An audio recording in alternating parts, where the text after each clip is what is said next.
Evangelho de Marcos, capítulo 4, versos de 35 a 41. Evangelho de Marcos, capítulo 4, de 35 a 41. Amém? Vamos colocar de pé mais uma vez para a leitura da palavra. Diz assim, vou ler na versão NVI. Naquele dia, ao anoitecer, disse ele aos seus discípulos: venham para o outro lado. Deixando a multidão, eles o levaram para o barco, assim como estava. Os outros barcos também o acompanhavam. Verso 37, levantou-se um forte vendaval, e as ondas lançavam-se contra o barco, de forma que este ia se enchendo de água. Jesus estava na polpa, dormindo, com a cabeça sobre um travesseiro. Os discípulos acordaram e clamaram: Mestre, não te importa que morramos? Ele se levantou, repreendeu o vento e disse: Aquiete-se, acalme. O vento se aquietou e fez-se completa bonança. Então perguntou aos seus discípulos: Por que vocês estão com tanto medo? Ainda não têm fé? Eles estavam apavorados e perguntavam uns aos outros: Quem é este que até o vento e o mar lhe obedecem? Deus, muito obrigado, Pai, pela Tua palavra, inspirada pelo Teu Espírito Santo, que foi lida. E o desejo dos nossos corações, meu Pai, é que o Senhor fale agora aos nossos corações, trazendo a verdade da Tua Escritura e aplicando na nossa vida, em nome de Jesus. Amém. Você pode se sentar. Em 1907, no Reino Unido, Joseph Bruce, presidente de uma companhia de navios chamada White Star Lines, decidiu construir três grandes navios. Ele decidiu fazer isso para concorrer com o seu grande rival. Então ele decidiu concluir a construção de 3 navios, os 3 maiores navios da época, os navios mais luxuosos. E ele decidiu dar o nome deles de Olympic, Gigantic e talvez o único que você conheça, Titanic. Com um custo aproximado de 7,5 milhões de dólares na época, o que seria hoje algo em torno de 500 milhões de dólares, com aproximadamente 2.200 pessoas entre tripulação e passageiro, todas elas bem guardadas em seus 269 metros de comprimento, 28 de largura e 53 metros de altura e mais de 46 toneladas. Depois de tudo testado, o nosso Titã zarpa do porto de Southampton, na Inglaterra, no dia 10 de abril de 1912, ao meio-dia 15. Com aproximadamente 2.200 pessoas. O navio contava com 28 suítes de luxo, centenas de outros quartos, 4 restaurantes, 2 livrarias e até mesmo um centro cirúrgico, capaz de conter qualquer tragédia, ou, melhor, quase qualquer tragédia. Mas você pode estar se perguntando, o que a história desse grande navio tem a ver com o nosso texto de Marcos?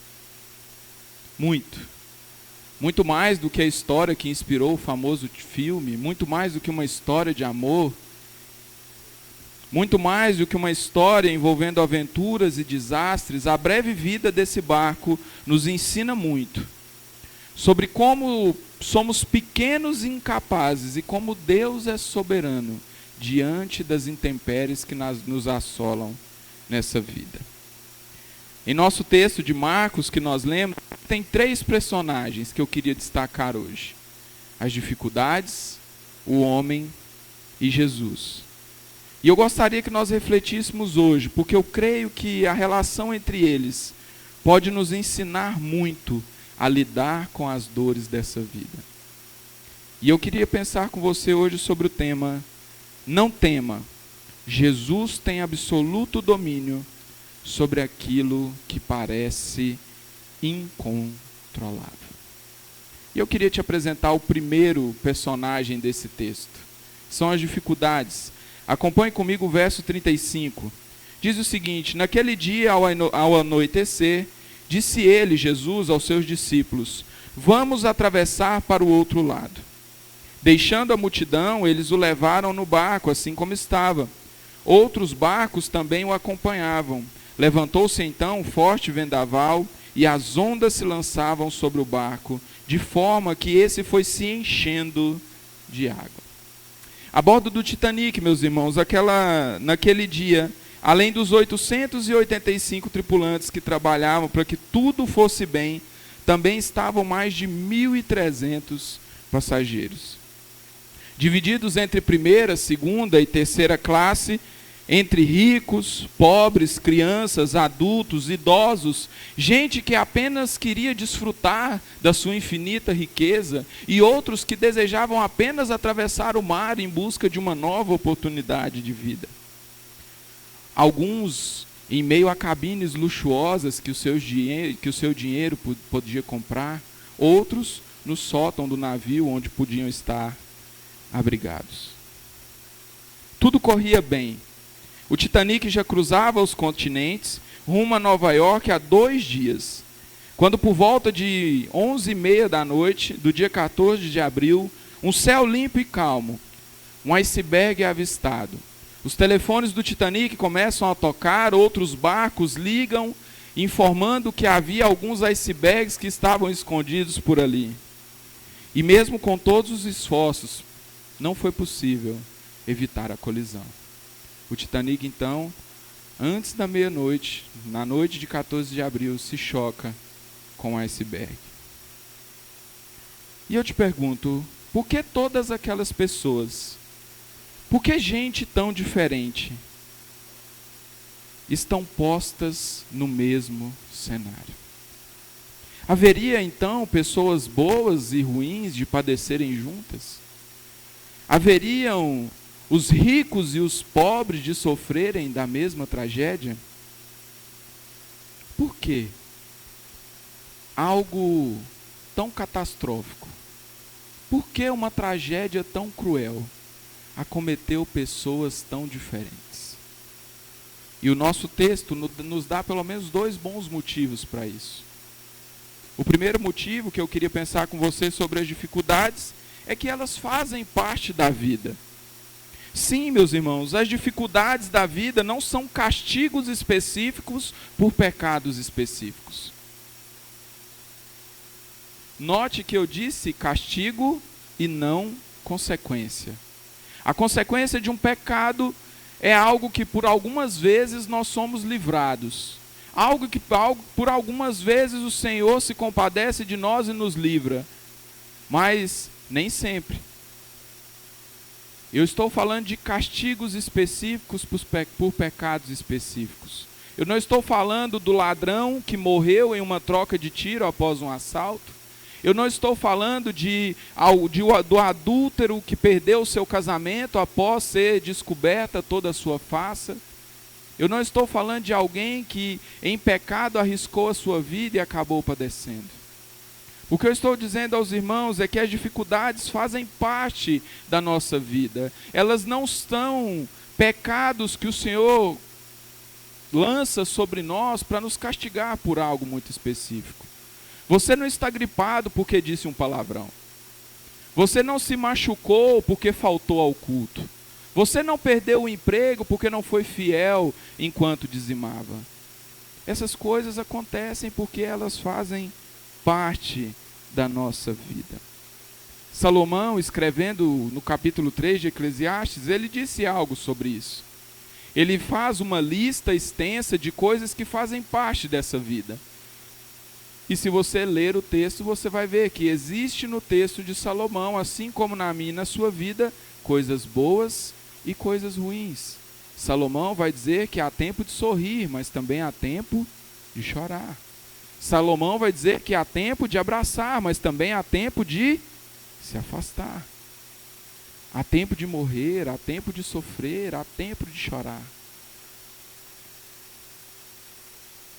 As dificuldades dessa vida, nós precisamos entender, meus irmãos, elas estão aqui única e exclusivamente por conta do pecado. Desde o momento em que o pecado quebrou o mundo, desde o momento em que o pecado danificou o mundo em que nós vivemos, as dificuldades entraram. E elas fazem parte da minha vida e da sua vida. Mas infelizmente, a teologia que tem sido pregada lá fora é de que Deus está com o seu cetro de ferro em seu grande trono branco, esperando que erremos, esperando que pequemos, para lançar sobre nós chagas, para lançar sobre nós o desespero, para lançar as tragédias da vida sobre nós. Mas não é assim que a Escritura trata. A Escritura nos mostra que as dificuldades dessa vida, ou como diria Salomão, tudo está aí, tudo é comum debaixo do sol. A chuva vem para todos, o sol vem para todos, não é algo específico. E a segunda coisa que esse texto me ensina sobre as dificuldades é que uma vida honesta e santa não nos isenta de passar por dificuldades. Note no nosso texto que ao ouvir o que Jesus tinha dito, ou ao ouvir a ordem de entrar no barco, nenhum dos discípulos titubeia. Nenhum dos discípulos se retrai e nem mesmo tenta dar uma ideia melhor. Nem mesmo Pedro, que sempre obedecia ao seu ímpeto, nem mesmo Pedro, que era sempre afoito no seu falar, tenta dizer ao Senhor, dar uma ideia melhor. Eles ouvem a ordem e simplesmente obedecem.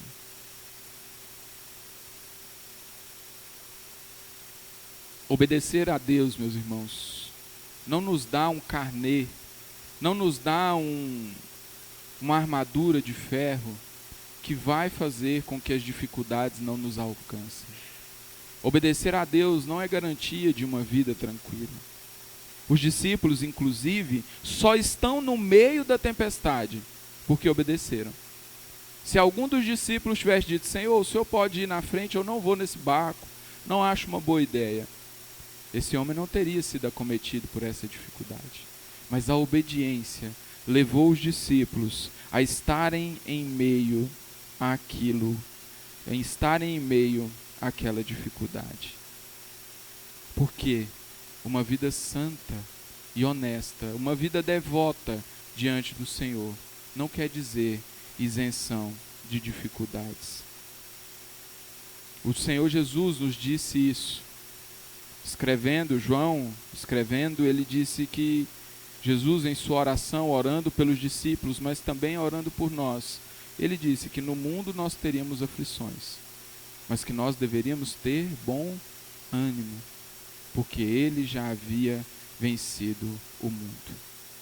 O próprio Senhor Jesus, por obediência ao Pai, por obediência a Deus, foi posto em tantas dificuldades, irmãos. Inclusive a via dolorosa na qual caminhou, rumo à sua morte, rumo à cruz que traria salvação, a minha e a sua vida. Com essas duas verdades, eu não quero dizer, então, que nós devemos viver em pecado, ou que o pecado é algo impunitivo. E muito menos que não vale a pena lutar por uma vida santa. Afinal, nosso Senhor Jesus disse, sede santos, porque eu sou santo. O que nós precisamos é entender que, por mais que tenhamos uma vida de dedicação ao Senhor, as dificuldades, uma vez ou outra, uma hora ou outra, nos alcançarão. Portanto, quando pensamos nas dificuldades nessa vida, é importante ter claro na mente isso. Por conta do pecado que entrou nesse mundo, todas as nossas vidas, tudo isso, toda a existência foi quebrada. O mundo é um mundo quebrado. E por mais santa e devota que seja a nossa vida, uma hora ou outra sofreremos. O sofrimento faz parte dessa vida e C.S. Lewis, entendendo isso, aplicou algo muito interessante. Ele disse que o Senhor fala de forma mansa, através dos prazeres, através das coisas boas dessa vida. Mas Ele brada ao nosso coração, Ele grita ao nosso surdo coração, através do sofrimento. Mas o texto nos traz um segundo personagem, que é o homem. O texto de Marcos diz: Jesus estava na popa, dormindo com a cabeça em um travesseiro. Os discípulos acordaram e clamaram: Mestre, não te importa que morramos? Voltemos ao Titanic. Naquela fatídica noite, o nosso Titã se choca com o iceberg. Porém, mesmo que boa parte das pessoas a bordo fossem profissionais capacitados para lidar com qualquer empecilho, nada pôde ser feito durante a fúria das águas, que com toda velocidade, com toda força imparáveis, invadiram o barco. Todos os cursos, toda a experiência se verteram em desespero e desesperança diante daquela tragédia. Pensando nisso e, claro, olhando para o texto de Marcos, duas coisas sobre o homem me chamam a atenção. Coisas essas, meus irmãos, que não são específicas ou não são particulares da tripulação do Titanic. Não são particulares dos discípulos de Jesus naquele barco, mas também estão presentes em mim, em você, em todo homem e em todas as épocas. A primeira coisa que me chama a atenção é a incapacidade do homem. Quando nós olhamos para o texto de Marcos, meus irmãos, nós não estamos lidando com homens leigos, que não sabiam o que fazer. Nós não estamos lidando com meros homens dentro de um barco. Possivelmente o que tinha menos experiência com navegação e barco era Jesus. Dentro desse barco tinham pelo menos 4 experientes pescadores. Homens que tinham uma sociedade de pesca. Pedro, André, Tiago e João, seus pais, eram pescadores desde criança. O mar em que estavam, o lago em que estavam, era praticamente o quintal de suas casas, era onde eles trabalhavam. Era como chegar na Estácio e dizer ao Júlio: Júlio, onde está a gaveta de clips? O Júlio sabe onde está. Aquele lago era o ambiente de trabalho daqueles homens. Mesmo com toda experiência, aqueles homens foram incapazes de fazer algo por si mesmos. Nós precisamos compreender que o pecado fez isso com todos nós. O pecado afetou cada área das nossas vidas.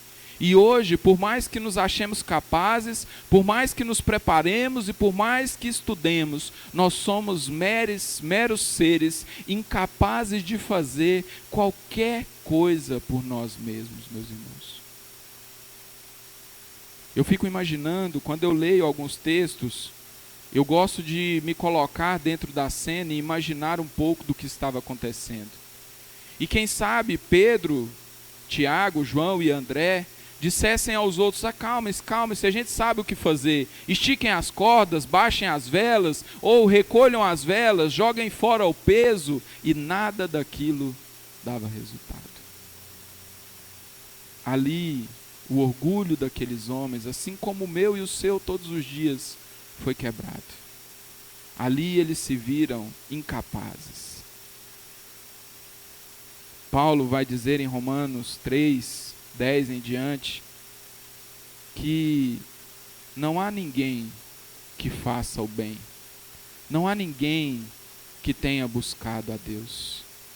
Essa história não é apenas sobre pescadores que não conseguiram manejar um barco, mas é sobre seres humanos que não têm controle e domínio sobre as suas próprias vidas, assim como eu e você. Mas além de incapazes, eu vejo nesse texto uma outra característica de nós, seres humanos: a dependência que nós temos de Deus.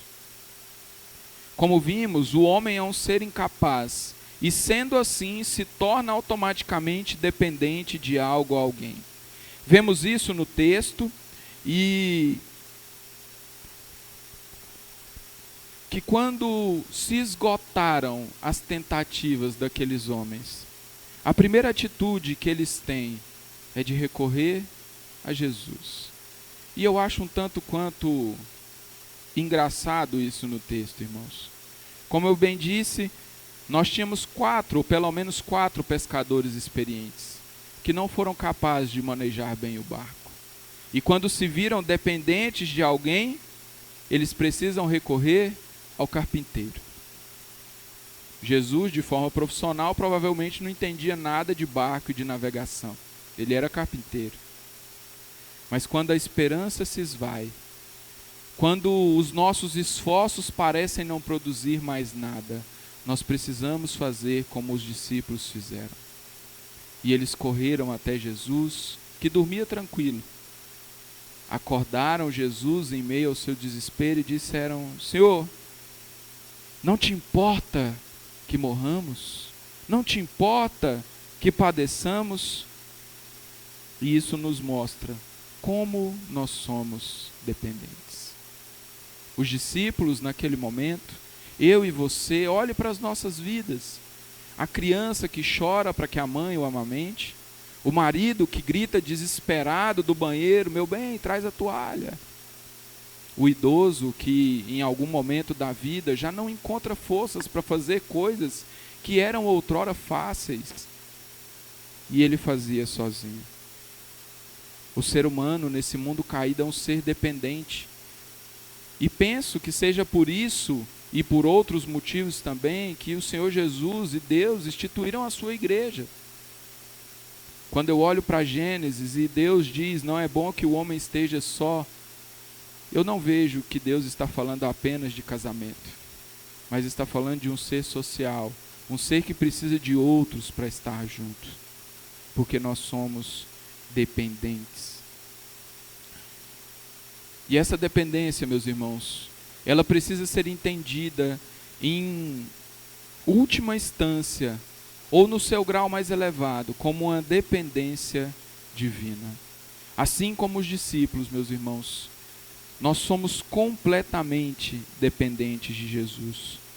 Agostinho de Hipona disse em um de seus livros, orando ao Senhor, que o nosso coração se encontra aflito, desesperado, triste, abatido, enquanto não repousa no Senhor. Porque o nosso coração é um coração dependente, é um coração que almeja, é um coração que anseia por se encontrar com o Senhor. Assim como no nosso pequeno barco, haviam no Titanic profissionais capazes, treinados, que também de forma semelhante aos discípulos não puderam deter a tragédia que lhes aconteceu naquela noite. Porque assim como os discípulos e assim como eu e você, eles eram seres humanos, incapazes de cuidar de si mesmos, quer sejam as situações simples ou em meio a catástrofes. E na mesma proporção que somos incapazes, irmãos, nós precisamos entender isso. Nós somos dependentes. O salmista vai dizer sobre a dependência do Senhor: lance seus cuidados ao Senhor. Saber dessa incapacidade, dessa dependência, nos leva ao terceiro e mais importante personagem do texto, o nosso Senhor Jesus. Diz o texto de Marcos: ele se levantou, repreendeu o vento e disse ao mar: aquiete-se, acalme. O vento se aquietou e fez-se completa bonança. Então perguntou aos seus discípulos: por que vocês têm tanto medo? Ainda não têm fé? Verso 41. Eles, apavorados, perguntavam uns aos outros: quem é este que até o vento e o mar lhe obedecem? Jesus é o último, porém o personagem mais importante do texto. E eu queria considerar duas coisas sobre Jesus que eu vejo nesse texto. A primeira é a presença do Senhor. Jesus estava presente no barco e os discípulos se lembraram disso. Eu não sei se acontece com você, mas eu viajo muito. E em algumas dessas viagens eu estou sozinho. Meus irmãos, é terrível dormir longe da minha esposa. Eu não sei como você se comporta quando você precisa dormir em casa sozinho. Mas parece que a casa não está fechada direito. Parece que as coisas estão fora do lugar, ou parece que um homem mau vai invadir aquela casa a qualquer momento. E qualquer barulho se torna uma catástrofe. Eu não sei como os irmãos lidam com isso, mas eu não lido bem. Saber que existe alguém conosco é muito bom. Poder acordar no meio da noite com um pesadelo e esticar a mão e saber que tem alguém ali com você é muito bom. Pense na criança que, quando está com medo, só de se achegar perto ao pai, ela já se acalma, porque ela sabe que a presença do pai é significativa. E muito mais, meus irmãos, a presença de Jesus, saber que Jesus era um companheiro de jornada da dificuldade, trouxe de volta a esperança. Em vários momentos difíceis narrados na Escritura, a presença do Senhor Jesus naquele local trouxe alívio. Pense no primeiro milagre de Jesus. É um casamento, uma festa, e o vinho acaba. A mãe de Jesus se lembra: Jesus está aqui. Ele ainda não tinha feito nenhuma maravilha, mas mesmo assim, a sua presença trouxe ânimo à sua mãe. Então ela se dirige a ele e diz: faça algo. E ele diz a ela: mulher, o que eu tenho a ver com isso? Mas mandem que tragam água. A presença de Jesus fez diferença naquele local. Ou na multiplicação de pães e peixes, os discípulos vão até Jesus e dizem: olha, o povo está com fome, como é que nós vamos dispensar eles com fome? E Jesus disse: façam alguma coisa. Eles: mestre, o que nós vamos fazer? Mas obedeceram a Jesus, porque saber que Jesus está conosco, saber que Jesus está naquele local, faz toda a diferença. E isso somente era possível porque nós sabemos, meus irmãos, que a presença de Jesus não é uma simples presença, não é um homem comum que está naquele local, mas nós conhecemos, e os discípulos também conheciam, o poder e a capacidade que Jesus tinha. E essa é a segunda coisa que eu quero considerar: o poder de Jesus. A última expressão do texto revela que agora o temor que tomava conta dos discípulos por conta da tempestade se torna em temor diante do poder maravilhoso do Senhor. Somente através do poder de Jesus podemos ter aquilo que a Escritura chama de paz que excede a todo entendimento. A paz que governa o coração daquele que deposita a sua confiança em Jesus. A paz reina, mesmo em meio às dificuldades. Mesmo quando as tristezas dessa vida nos assolam, a paz pode inundar o nosso coração, porque nós conhecemos o poder daquele que está no barco conosco. Jesus é capaz, meus irmãos, na mesma proporção que eu e você somos incapazes. Jesus tem poder para mudar a situação na mesma proporção que eu e você estamos de mãos atadas. Jesus pode, na mesma proporção que eu e você nada podemos fazer. Por isso, ainda citando a oração de Agostinho, ele diz que o nosso coração repousa tranquilo quando repousa em Deus. A colisão com o iceberg, então, faz um rasgo no casco do Titanic, por onde começam a entrar aproximadamente 7 toneladas de água por segundo. Edward John Smith era o capitão que comandava o navio. Um brilhante marinheiro de caráter agradável e imponente. Ele era tão bom que alguns passageiros só ousavam entrar num barco se soubessem que ele era o capitão. Mesmo com toda a experiência, a confiança depositada nele, o grande capitão nada pôde fazer naquele 14 de abril. E naquela noite, junto com John Smith, mais de 1.500 pessoas morreram. E dentre elas o próprio capitão, que de forma heróica, como manda a lei marítima, padeceu com seu navio. E aqui está, meus irmãos, a grande diferença entre o colossal Titanic e o pequeno barco Galileu. O capitão Smith estava presente, mas ele não tinha poder para mudar a situação. Afinal, assim como qualquer um daqueles homens dentro do barco, ele era apenas um homem comum, incapaz e dependente. Eu penso que quando os discípulos se lembraram que Jesus estava no barco, e vendo o tamanho poder que ele detinha, eles se sentiam seguros. O temor agora tomava conta, não era das circunstâncias, não era se viver ou morrer.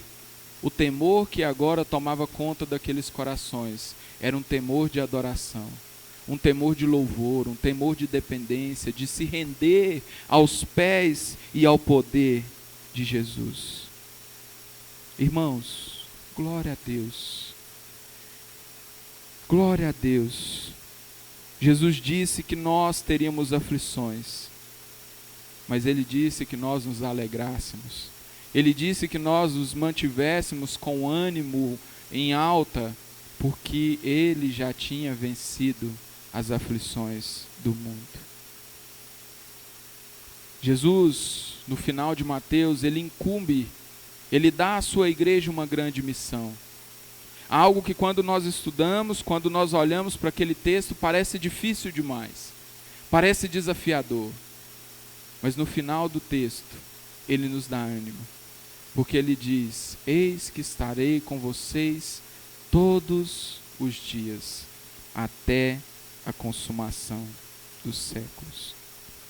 A presença e o poder de Jesus em nossas vidas, principalmente em tempos difíceis, é o que nos capacita a ter paz em meio à tormenta, a ter alegria em meio à provação, e de ter a certeza de que no dia ensolarado ou na noite escura da alma, no mar brando ou na tempestade, na paz ou no caos, nós teremos segurança, porque Ele está conosco.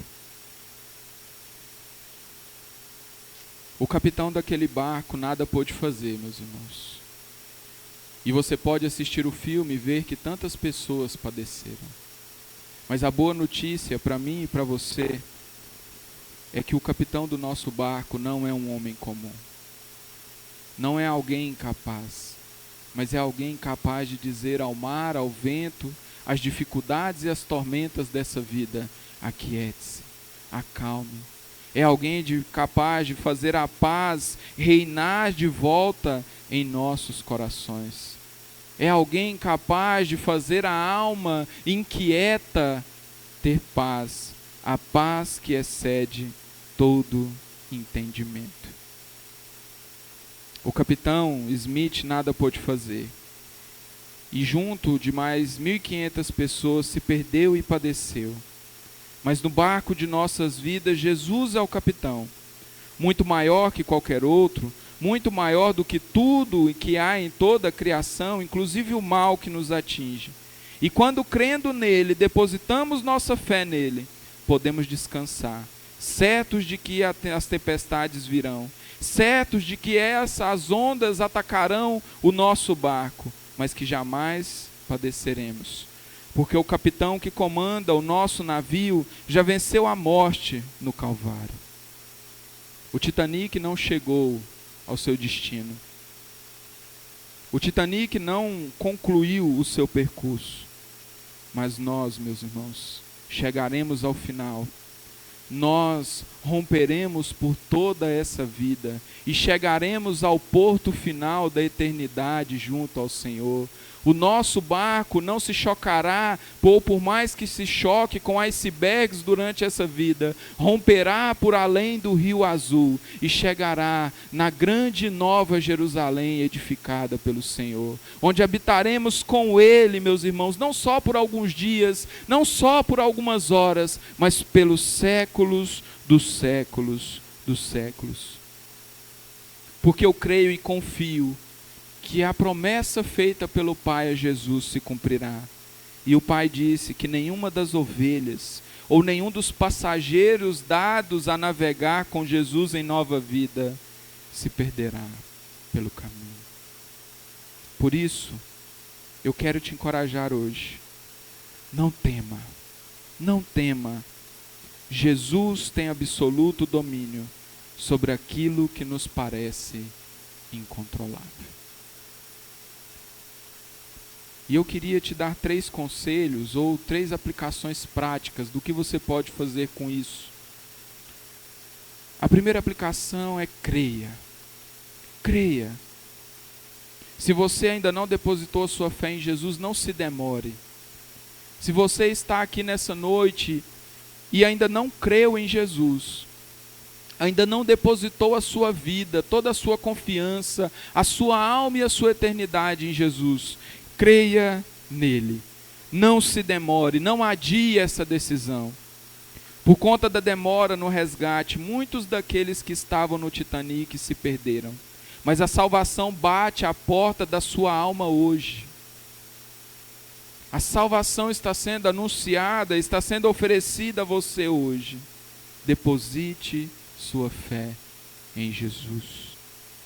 Segundo, confie em Jesus. Siga o conselho do salmista, lance os seus cuidados ao Senhor. A Bíblia está repleta desses conselhos, meus irmãos. Peça e dá-se-vos-á, bata e a porta irá se abrir. Jesus nos convida, vinde a mim os que estáis cansados e oprimidos. Depositemos nele a nossa confiança. Confiemos de que o capitão do nosso barco já venceu a morte por nós. E terceiro e último, comprometa-se. Certa vez, não sei se o Júlio vai se lembrar disso, em uma aula de prática ministerial no seminário, o professor perguntou para nós assim: qual é para vocês o maior privilégio do ministério? E um dos nossos colegas, não me lembro o nome agora, talvez o Júlio se lembre, ele disse o seguinte: o maior privilégio do ministério é poder fazer parte da transformação ou fazer parte na solução de problemas na vida das pessoas. E eu queria te convidar nessa noite a se comprometer com isso. Nós temos estudado, nós temos ouvido domingo após domingo sobre membresia. Membresia importa, membresia faz diferença, eu preciso atuar como membro na minha igreja.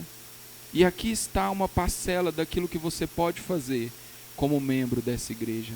Se comprometa com a vida dessa igreja. Esteja a par, seja ativo na solução de problemas dos nossos irmãos. Participe de forma ativa na minha vida e na vida dessa comunidade. Pastor Elbio, em um acampamento conosco, ele disse o seguinte, nos desafiando, assim como eu tenho desafiado os irmãos agora: cada um de nós pode ser a resposta da oração de alguém que está orando agora.